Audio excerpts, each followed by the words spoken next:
messing around. Hey. Laugh meeting. I've been waiting to talk to you because have you ever seen Wicked? No comment. Oh, so you've never seen it? No. So me either. I'd never seen it. Didn't know the story. Didn't know anything about it whatsoever. It's my mama's 70th. Ooh. And she absolutely loves musicals. And so I was like, oh, for her birthday, my brother and I will take her to go to the Pantages Theater here in Los Angeles to watch Wicked, to see the stage play. None of us know anything about it, like literally nothing. And then what we'll do the next day is go and watch the movie. So we could kind of see it how it was supposed to be seen. Nice. Before we go and watch the movie. And I have to say, and I am a tough convert. I have a natural resistance to things where everybody's like, it's the best. And I'm just like, I just can't. I can't go into the fold. It bothers me. It's so good. I thought you said you hadn't seen it. Well, now I have.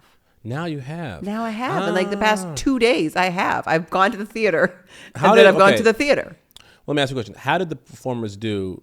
How'd they fare versus me singing Wicked on New Girl? I mean, the bar was set so high when you sang. Yeah. Here's the thing. I remember because it's Schmidt and Cece that are trapped naked under a map in the back of the car. That's right. Right. And so I remember the singing of it because I think Aaron O'Malley came and was like, this is what's going on. This is what's so crazy. And either she played it for us or something because we were supposed to be making all these faces. Yeah. And you're an exceptional singer. I had the flu during that time too. So it wasn't even, I wasn't even giving it my best. Oh, well, you were exceptional.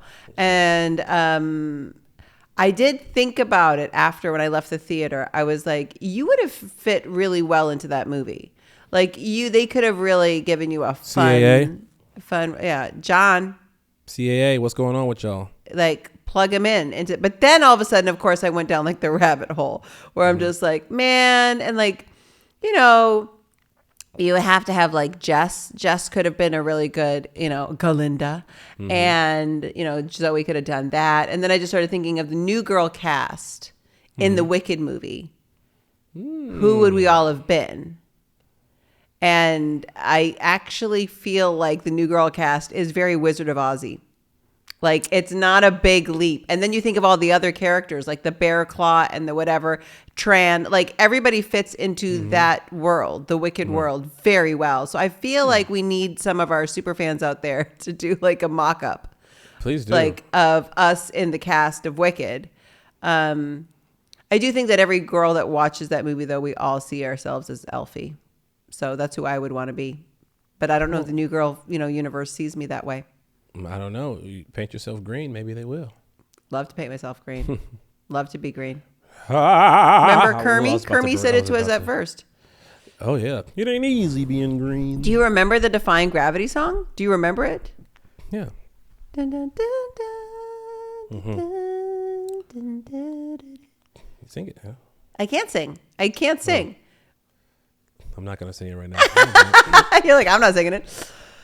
You've already done it. You've been there, you've done it, and you set the bar. I'm telling you. Well, in there, I was doing falsetto on the show. Defy. I was doing that, but I shouldn't have done that. I should have went in my own register. I should have went to a lower register because I was sick. Lower register. You got higher registers, and you get your lower registers. I should have went to my lower, but I didn't. At the time, I wasn't classically trained. Now I'm a classically trained singer. But we'll get into it. Maybe I'll make a little music video of me doing the song. You should give it to the people. That's what they want. Let's put this out there. Yeah. I'll go to the studio with Ronald Jukebox Jackson. Yeah. I'll record my own version of Defying Gravity. Yeah. We got any filmmakers out there who wants to set it up, make a dope music video of me doing Defying Gravity? Holler at your boy. I'm down. I'll make myself readily available. Wow. This is a moment, you guys. You know what I'm saying? Spielberg, are you listening? Spielberg, are you listening? Marty, are you out there? All right, let's dive in. Let's hear from you. Denise, you want me to read it? You're live. Go live. Hey, hey, Joelle, you queen. I already love this intro. Hannah and Lamorne. As a kid, it's in quotations. As a kid from Chicago, I loved all the Chicago references on the show, but most of all, I love the poster Nick had on his wall throughout the series of the actual Chicago band. It was very funny. J.C. Brooks and the Uptown Sound. I spent my early mid-20s in Chicago during the late noughties. Ooh, like actual Chicago, not, how do you pronounce this? Waukegan. Because we all know what that means. And my friends and I followed J.C. Brooks and the Uptown Sound to venues all over the city. Ooh, diehard fan. My first introduction to them was when my friends were on the crazy Chicago public access television show Chica Go-Go episode when J.C. Brooks and co-performed, and we were all locked in from there.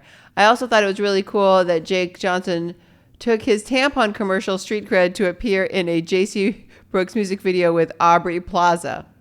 I did not know that. I didn't either. I mean, Jake, these were Jake's friends, by the way. Oh, for real? Yeah, that's how you got the poster on the wall. Oh, cool. I moved to St. Louis when I got married years later, but still went to see the band every time they were in town. In fact, the song that my spouse and I had our first dance to at our wedding was an Otis Redding cover that J.C. Brooks used to do. My last show with them was when I was several months pregnant with my first kid, and we hung out in the parking lot while the band smoked the devil's lettuce. The kid is now 12. Sometimes life pre-kids reads like a fever dream. This is very true. Anyway, just wanted to express my appreciation. You guys were my on-screen companions who walked with me and kept me laughing through big life changes, early marriage to late nights during the first-time parenthood, losing a parent, and more. My kids went to school believing that raccoon was pronounced the way Schmidt says it, raccoon. And we all yell at the sky to send messages north to Chicago. Aww. Here's a link to a J.C. Brooks Wilco cover that slaps. Always, XOXO, Denise. I love that. That's awesome, Denise. I'm not 100% sure. Maybe Jake talked about it or something where he's used his tampon commercial street cred to appear in the J.C. Brooks music video. But I remember Jake saying that those were his buddies, I want to say. That's how he got their picture on the wall. Now I'm not sure if he became buddies because of the, being in the music video, then they became friends. But yeah, Jake would have a lot of personal, his wife's artwork is all throughout the loft. Mm-hmm. He really got his way on that show. I will say it's something that both you and Jake Johnson have in common, which is that you use the platform to support and uplift your friends and family. You got to do it. You don't. That's the thing. You don't got to do it, but you guys Chicago, do it, and it's very loving and kind. Okay. Mm-hmm. Hey, Hannah and Lamorne. To this day, New Girl is the only TV I've ever experienced that can make me laugh out loud by myself. I still rewatch about once a year. I laughed until I cried the first time I experienced "Look at me being so naughty." My question is, I have often heard the cast mention that shoot days for New Girl were insanely long, like as long as 18 hours. Mm-hmm. That always made me sad to hear because I imagine how much more fun the whole thing could have been if everyone wasn't so exhausted. How did you deal with that level of sleep deprivation? How did you manage to remember your lines and stay creative while tired? Thanks so much, Catrin. Is it Catrin or Caitlin? In here it says Catrin. Catrin? Catrin? Just say Caitlin? Caitlin? I've never heard of Catrin. I don't know. Kate. Yeah, Kate. We're giving you a nickname. CC. We're giving you a nickname. I could tell you 18 hours is extreme. I think it was like 16 hours maybe was our longest day, something like that. But I can tell you, you get used to it. That's true. That's I was going to say that. It was just the norm. I mean, that was my first time ever doing a show like that. And if it's all you know, it's all you know. Yeah. And as the seasons went on, it did smooth out and then get a lot easier with the hours, and they got into a better rhythm. It took a few years. Yeah, I would say it got to the point where we were doing like a 10-hour day would be considered a long day. No, I don't think we ever got to a 10. What? 12. We've done 8. Are you crazy? Yes, we got down to 10. You remember, because the reason how we did it was we stopped doing the screaming out alts, and we just had an alt packet. So then we would pick one or two jokes that we wanted to say, and we'd roll right into it. And what would happen That's true. We got more efficient that way. That's true. We'd be at lunch, and the Modern Family folks would be heading home. And we would complain about that a lot. We would go, well, wait a minute. They're shooting. It's one of the funniest TV shows ever. And That's they're true. done and they by had a system. they're doing 6-8 hour days, it felt like. And then we got ours down to like 10-hour work days. Yeah, Hannah, you maybe tripping. in those last few seasons. Yeah, Hannah, you bugging, dog. We was in and out, bro. They became more efficient with our time. Lamorne, we don't need that is true. They got easier. So I think it's better than the reverse, which is like, oh, you've done a show for years that had 6 to 8 hour days or 10-hour days. And then if you went and did New Girl and it was like 16 hours, for the first few years, that would have been tough. But I think because it was all we knew. Also, we were all kind of in the same phase of life as our characters. Yeah. So it wasn't like you had big responsibilities at home you had to go and take care of. It was sort of like, this was it. And we'd kind of made it. It was like you were on this big dream show. So I think you were just so caught up in it. So yes, you're a little tired, but you're a little tired like living your dream. Yeah. It doesn't register. Like there was no in the moment feeling like, okay, but I would rather do anything else than what we're doing. Yeah. Oh, yeah. You kidding me? Yeah. You take that any day. Blessings. Give me a 16-hour day. I'm good. Okay. Thank you, Kate. Kat. Trine. Tran. Oh, Lynn. Katrine? Lan. I don't know. Hi, my name is Olivia. First off, I have to say I love New Girl. I love you guys, and I love the fact that you do this podcast. 3 days ago, I discovered I've watched every episode twice. I have 2 questions. One is, so far during your rewatch, what's been your favorite episode to revisit? My second question is, can we get a podcast episode with the whole cast? Keep doing you, and congrats on the Emmy, Winnie the Bish. That's right. Thank you. Thank you very much. Thank you. So cool. Let's see. Favorite one we've watched so far? Actually, you know what's interesting? I feel like it's going to be the Prince one, just because we've got so many stories. Well, we don't have that one till next week. You haven't rewatched it yet. I know. You can't say it.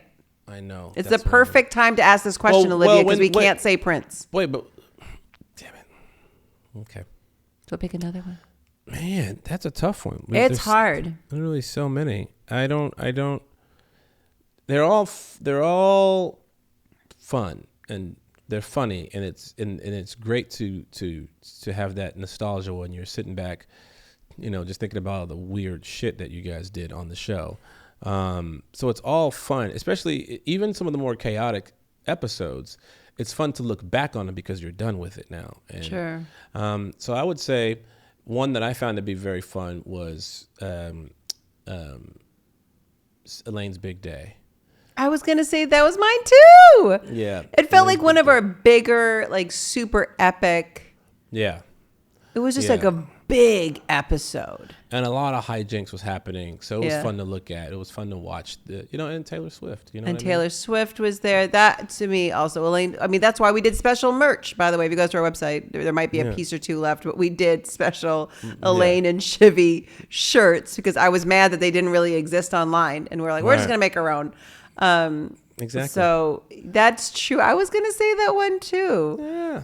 It was really fun. And it was also really interesting for me because it was like the first Indian wedding I'd ever been to. They kept asking me these questions like, so culturally, would you be wearing? And I was like, I don't know. I've never even been to an Indian wedding. I'm so tuxedo? sorry. I wear a tuxedo. Yeah. I was like, I remember being like, maybe she wears a white dress. And my mom, who, by the way, who is not Indian, she was like, if it's an Indian wedding, she can't wear white because they wear white to funerals in India. So he's like, she'd be a dead ghost coming down the aisle. I'm like, first of all, this is not real. So calm down. Also good to know. Yeah. Yeah, I think that was one of the most fun ones to rewatch because it brought so many memories back. Yeah, a lot of hijinks, like I said. That's always fun. Guys, thank you. Thank you. That's our show. You can join us Tuesday to recap season 3 episode Prince. The Prince episode. I don't know how we're going to do it in a 1 episode recap, if I'm being very honest with you, because this is like a lot. And, you know, a little while ago, I had a conversation with our beloved costume designer, the Queen, Deborah McGuire. And part of a story about Prince came out, but just part of it. So I think we are going to be able to address the whole thing and actually share the whole Prince story, which is very exciting. And I will gladly address, finally, after all these years, the Prince and Kardashian new girl debacle. Oh, yeah. You think we should talk about it? I think we should talk about it. It's out there, but I feel like everything is out there in pieces. So if you want to know all the stuff that happened with Prince, with all of us, be here on Tuesday. It's going to be a big one. Okay. And make sure you send in all your questions you have around the Prince episode, because of course we're going to hold a loft meeting all about Prince. That's right. So make sure you send those in. You can send in a voicemail, a video, anything that you want. Go to our website, themessaroundpod.com, to pick up an Elaine's Big Day t-shirt or just a mess around, a classic mess around one. Follow us on Instagram, the Mess Around Pod. We'll see you Tuesday, man. It's a big one. Bye. That was The Mess Around, an iHeartMedia production. Our executive producer is Joelle Monique. Our senior producer is Abu Zafar. Bei Wang provided engineering and editing services. Additional production from Daniel Goodman, Wendy Heisler, and Kyle Chevron. Our theme song was written and composed by Ronald Jukebox Jackson. Catch you next time. Bye. Bye.